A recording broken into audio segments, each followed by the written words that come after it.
We won't get caught on that again. Join me in the Pledge of Allegiance. I pledge allegiance To the flag of the United States of America and to the republic for which it stands, one nation, under God, indivisible, with liberty and justice for all. And since we were doing the other MPF demo stuff, I just ran it through because it's Here. a source restriction. Here. Here. Here. Here. Here. We know that Mr. York is not here tonight, but I have a letter here to need a motion and a second for that, please. So moved. Second. Mr. Bartlett. Aye. Mrs. Brown Knight. Aye. Gelbaugh. Aye. Dr. Lewis. Aye. Mrs. Rankin. Aye. Please be excused. All right, tonight we have a couple of presentations, and I think the first one is going to be from the Hamilton County R3 Source County Recycling and Solid Waste District. I hope I said that right. Close. Close, okay. Can you state your name, please? Absolutely. So Michelle Baltz, I'm with Hamilton County Resource, formerly known as the Hamilton County Recycling and Solid Waste District. We shortened our name to try to make it more memorable. Anyway, my presentation will take about 6 minutes of your time tonight, and then any questions that you have, I'm happy to answer them. Basically, you're probably familiar with our office because Mariemont's received a lot of awards from us. Mariemont has the highest diversion rate of all 48 communities in Hamilton County, so Yay. congratulations Let's go, for Mariemont. that. But I'm here tonight to talk about our solid waste plan. We are an office under the Board of County Commissioners. We are state mandated, so every county in Ohio has to have a solid waste district. And one of the things we have to do is update a 15-year solid waste plan every 5 years. It takes about 2 years to update, so we're doing it a lot. And we are in the final stages of updating our solid waste plan right now. Before we get too much into the plan, I want to talk about a few programs that we have. One is the Residential Recycling Incentive, which is a large grant program where we disperse funds throughout the 48 communities in Hamilton County that Mariemont participates in each year. We have other grant programs to help with special projects if you ever need them. We have outreach campaigns. You've probably seen things about what you can recycle. We do promotion in that. We've also recently taken on trying to reduce wasted food. So trying to encourage residents to reduce how much food they're wasting. We do pay for a full-time sheriff deputy. So if you ever find yourself in need of someone to investigate illegal dumping, we do have that capability, and you can work along with your Mariemont Police Force. And then we offer drop-off programs directly to residents. So we have yard trimmings drop-offs and our household hazardous waste program. So I will briefly go over our solid waste plan. It's about 300 pages long, but if you're interested in checking it out, it is on our website. If you go to hamiltoncountyresource.org, under About Us, you can see it there. The chapters in the front kind of give you a brief overview, so you don't have to read all 300 pages. But we've been working on it since early 2021.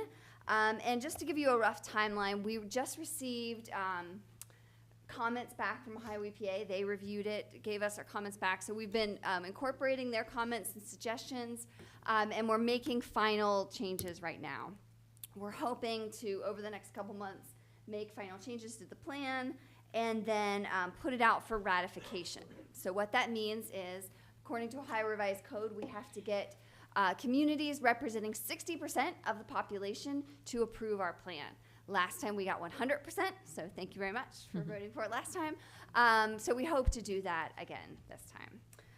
And we will probably start our ratification period in March or May of next year. So we'll be reaching out to you and asking you to approve the plan.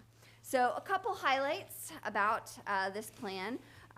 We maintain funding for our residential recycling incentive grant program at $800,000. That's like a pie of money gets split among the communities. A couple things we're adding. We're going to add in commercial tonnage. So we're trying to encourage communities and to recycle more. So we're going to add commercial tonnage. So you would get credit for anything the schools did, anything any of the businesses did. You could now claim that on the residential recycling incentive. The other thing we're doing is setting a minimum threshold of funding. What we found is there were some communities, maybe 5 or so, that weren't getting very much money at all. The lowest was $39, which you can't do much with $39. So we are going to set a minimum threshold of funding so that they will have funds to be able to maybe at least start a drop-off program if they don't have curbside recycling. So that's the residential recycling incentive. We also, because business waste makes up 86% of the waste generated in Hamilton County, residents are that other 14%, we are increasing our focus on businesses. So we already offer technical assistance and supplies. We're going to really beef that up, offer more free consulting, helping any business that wants to start recycling with the interior collection containers that they need and technical support. The other thing we had a big focus on in our plan was diversity, equity, and inclusion. So we hired a DEI consultant to give us feedback on our programs to make sure that we're reaching all Hamilton County businesses and residents and everybody. And so they really looked at that, and they gave us some good feedback. Like our household hazardous waste program, it's one Saturday a year. So you have to be working on a Saturday. You have to have a car to be able to drive yourself there. And that's just not that accessible. It's for elderly residents, to residents who don't have cars. So we're looking to make changes in that. So those kinds of things. The last point I wanted to make about our plan, something that we're kind of looking at right now, is our out-of-district fees. So we have in-district fees, which is what businesses and residents pay in Mariemont. Our out-of-district fees would be what like Butler County or Warren County businesses and residents pay to bring waste to Rumpke landfill in Hamilton County. We're studying, would that, if we increased those out-of-district fees, would it decrease how much waste was coming from out of our district into Hamilton County? So we're currently researching that. It wouldn't impact Mariemont's fees, but we're looking at, would that decrease the waste that was coming in Hamilton County? So that's all I really have. Do you have any questions for me? Yes. Are there any models for communities that communities have for incentivizing business recycling? So any policy recommendations or incentives to put we in could place? talk through that. There aren't any that are really, there's some that, like St. Bernard, for example, they still have a crew that collects their own trash and recycling, and so they will actually offer recycling service to their businesses. The city of Cincinnati will offer multifamily recycling, which has kind of been a hard thing. They'll offer service. They can kind of piggyback on the curbside program. So there's a few models, but I could think about it and get back to you. I think that would be a really great, toolkit for communities now that we're adding that commercial tonnage into the RI. Mm-hmm. Okay, thank you. Mm-hmm. Are we talking about raising the fees for out of county, I guess? Why do we have too much garbage coming into the county from out of It county? is just something that our policy committee is considering. When you look at through the whole state, counties that have private landfills, so they're not owned by the government, we are probably in the bottom, I think we're in the bottom third of % of out-of-district waste coming to the landfill. So if you look at it that way, we're not taking as much out-of-district waste as other counties are. We're in the smaller percentage, but it's just something that they're looking at. Well, but I mean, is it out of concern that we're running out of landfills? That I think is one of the concerns that Hamilton County Resource, we fund the Hamilton County Public Health to do the inspections of the landfill.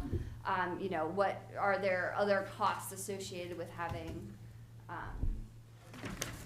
hosting a landfill, and should we be charging the out-of-district folks more? Yeah, maybe more. Yeah.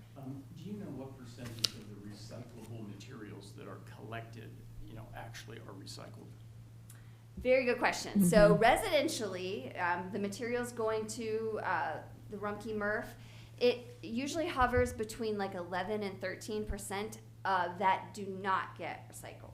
So those are materials that residents put into, or businesses put into their recycling that's not recyclable, like hard styrofoam or plastic bags are the biggest contaminants. Mm-hmm. So sometimes it's wish cycling. Sometimes they're like, oh, this berry container, I really want them to know that I have it and it should be recyclable, but it's not. There's nobody buying those containers. So most of that, but it's actually nationally, it's pretty low. We have a very high percentage of material that gets. So I mean, given that though, then I guess what are you kind of always on the hunt, for those things that people are tossing into recycling that currently you can't recycle?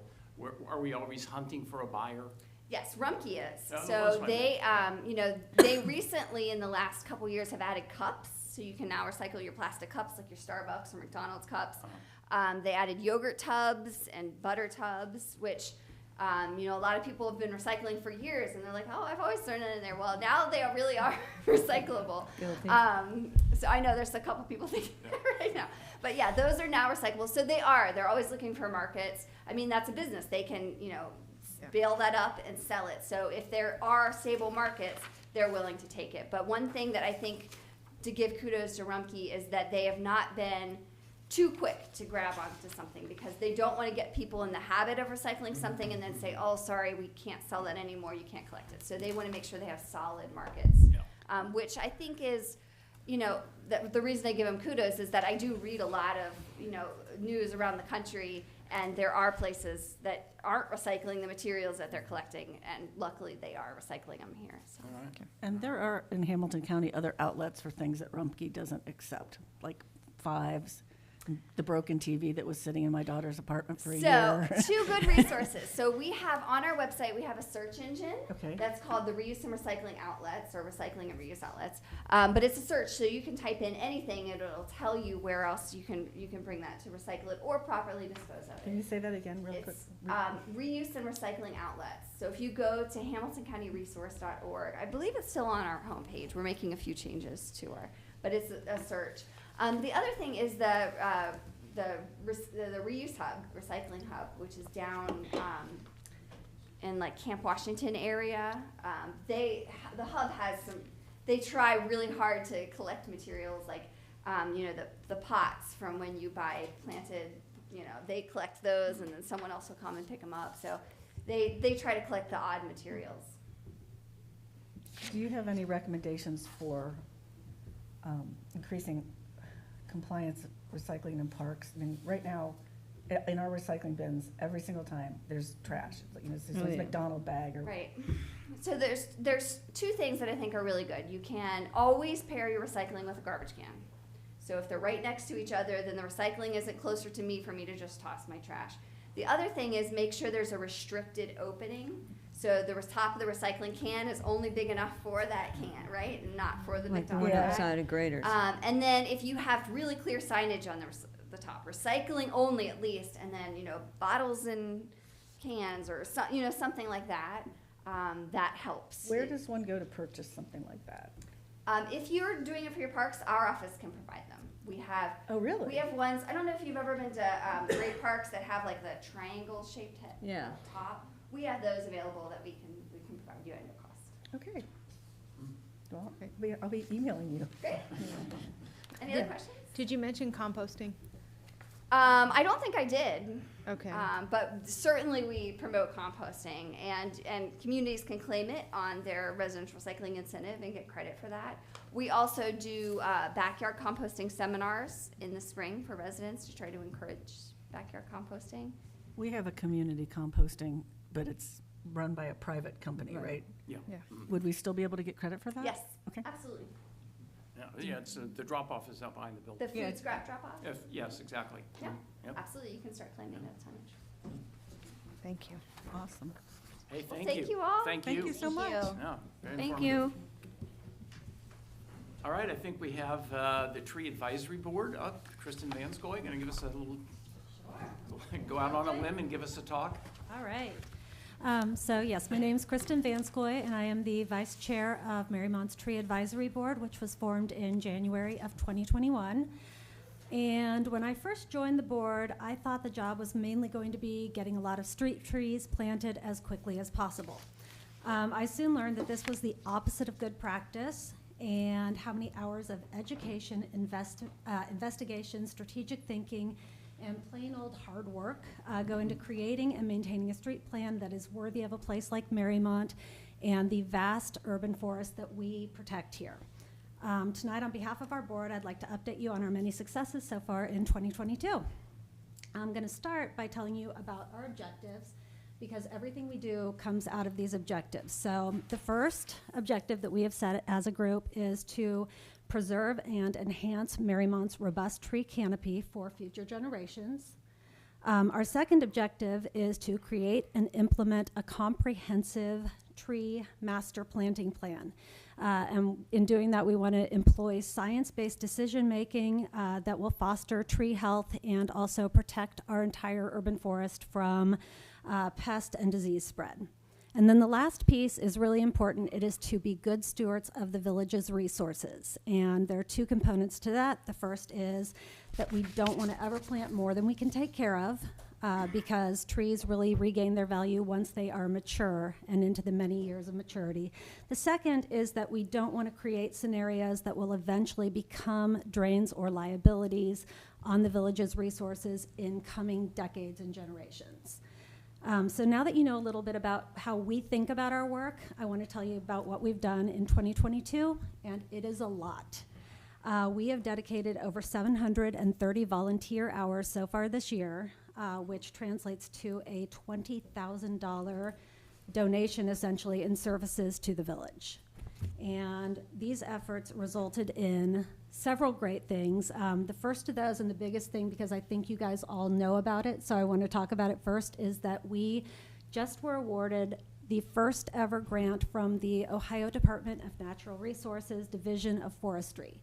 And Mariemont has never won this before. We asked for $12,000, and we have not received the official package yet, so we don't know for sure that we got the full amount, but that's what we're hoping for.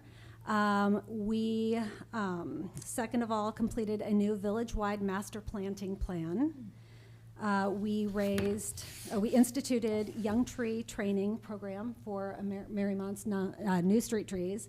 We raised over $5,000 in 2022 for planting of new street trees, and $2,500 of that came from an anonymous matching grant.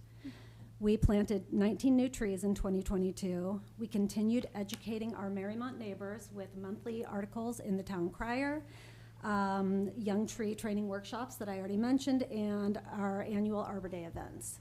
And the last thing that we did, but very, very important, is that we continued our own education. We are up to 6 members now who are participating in the ODNR's Tree Commission Academy, which is their way of training people like us who participate in these commissions. So that's the quick nutshell. I do want to talk about 3 of these in more detail, and then I will turn it over for questions. The thing I want to talk about the most is the tree grant, because again, first time ever that we've won this thing. We are so psyched.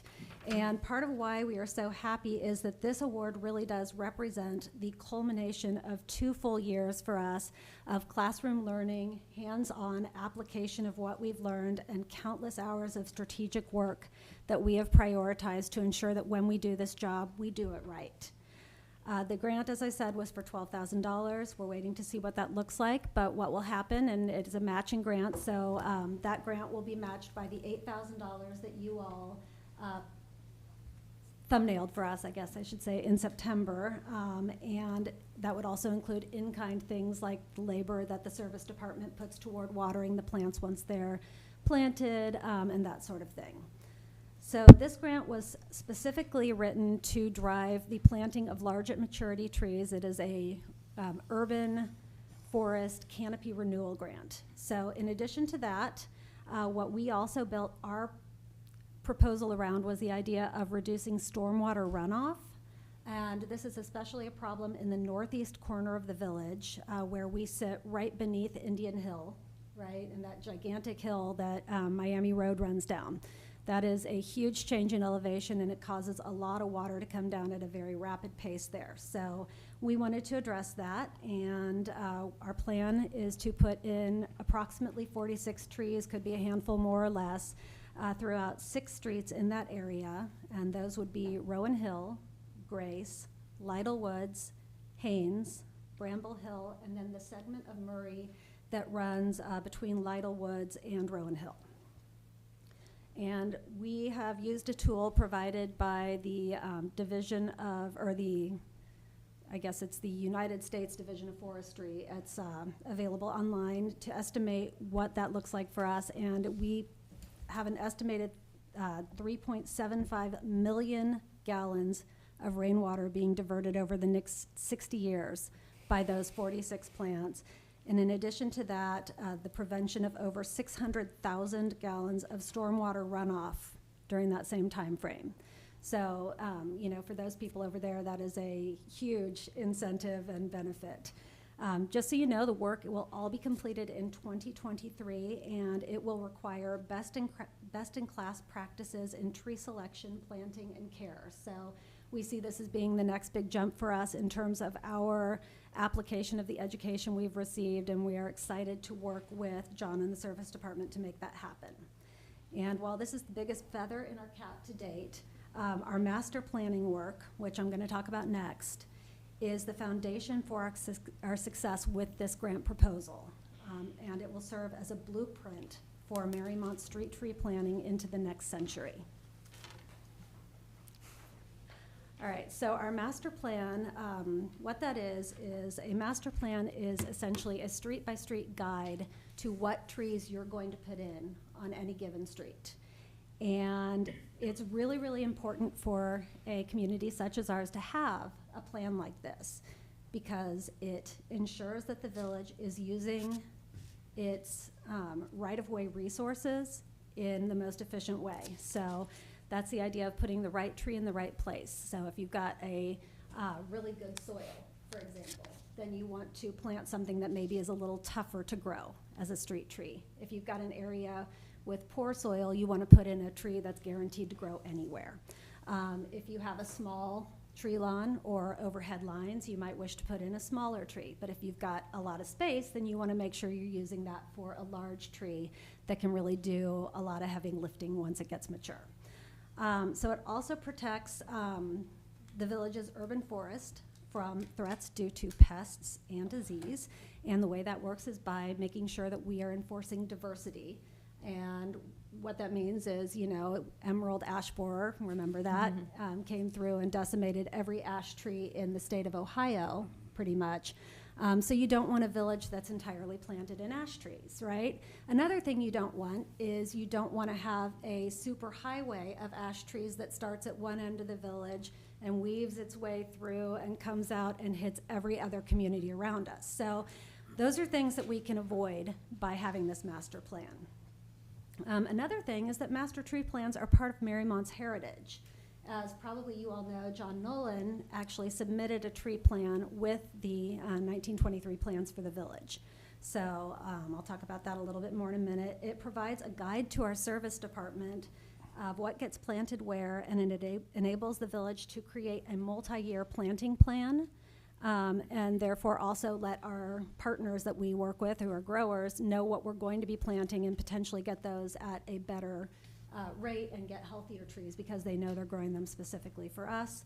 And last, it provides a framework for the orderly planting of the village, which is useful as a tool to make sure that we're installing trees in a way that is equitable and fits with our priorities. So how do we make it? Is it science? Is it artistry? It's a little bit of both. So we started out, and another thing we did this year was something called urban site indexing, where we went and visited every single street in the village of Mariemont and evaluated those streets on a lot of different things: width of street lawns, quality of soil, whether there's parking on both sides of the street, how frequently they get salted in the winter, and all of these things went toward a grand score that we then use to pair with a listing that the Division of Forestry has given us of street trees that grow well in Ohio, and then we match those trees up and make sure, again, that we're putting the right tree in the right place. So that is kind of how it works. Another thing, though, that's different about how we do it here is that we also looked at the Nolan plan, and that's because we want to honor that where it's possible. But in a lot of cases, there are trees that can no longer be planted, or there are trees that Nolan really, really liked, and to put that many of them in would be detrimental for diversity reasons. So we also did things like where we couldn't put in things that Nolan wanted us to put in. For example, we planted Chestnut Street in 2021, and Nolan's plan called for chestnuts, which you can no longer plant because of chestnut blight. So what we did instead is we planted chinkapin oaks, and the little trick there is that chinkapin oaks are known as chestnut oaks. So it's our little nod to the Nolan plan, and we tried to do as much of that as we could. Our next steps with that are internal vetting of the plan, And then we will be also, along with that, determining planting priorities or how we plant the village going forward, how we think about that. And then we'll bring both of those things together to you, to the council, to share what our recommendation is, and hopefully we'll go on to deploy that to the community in 2023. All right, the last thing I want to talk about, and then I'll open up for questions, is our young tree pruning program. And as I've mentioned before, one of our goals is to ensure that we are making the best use of the village's resources. And this is one of the examples of that we're most proud of. Young tree pruning is really important to the establishment of our street trees. The purpose is to create a growth habit within trees that is less prone to structural failures and breakage and last longer. So trees that are young tree pruned are proven to live many, many more years on average than those that are just left to grow in their original states. They are also less likely to take on a lot of storm damage than those that are not trained. So that's important financially to the village for a couple reasons. One, there's less tree turnover, right? Like if your trees are lasting 20% longer, that means you have to plant them less frequently. Two, there's less storm damage cleanup, which is the most expensive way to deal with tree companies, right? And then the last one is that the more years each mature tree is alive, the more years it's actually returning a financial benefit to the village. We don't usually think of trees that way, but they do every year. Each and every one of them provide us with a financial benefit back. So the problem is that right now, you know, the service department has a lot going on, and this is really kind of non-critical work, right? Like it's not something that happens, you know, like storm damage or like picking up leaves or like so many different things that the village, you know, charges the service department with. This is one that you can kind of go, oh, well, we'll get to that next week, which, you know, when you have too many critical things makes it hard for that to happen. And it takes time. You know, ideally we do this 5 times over the first 15 years a tree is planted. So those two things make it difficult. So the tree advisory board is going to be taking on the work, and we're also, you know, educating ourselves and educating a team of volunteers to take on this work with us. So we have done this in a couple ways. First of all, we are partnering with ODNR's Division of Forestry, and they now do an annual tree pruning workshop here in the village, which we sponsor alongside them. That gives us a chance, first of all, to get 2 workshops. So it's a great way for 2 workshops. So it's a great way for us to. And now, if you guys have any questions, for you. By saying, I can't thank you enough for the work that you do and the tree committee does. Clearly, it's a tremendous value to the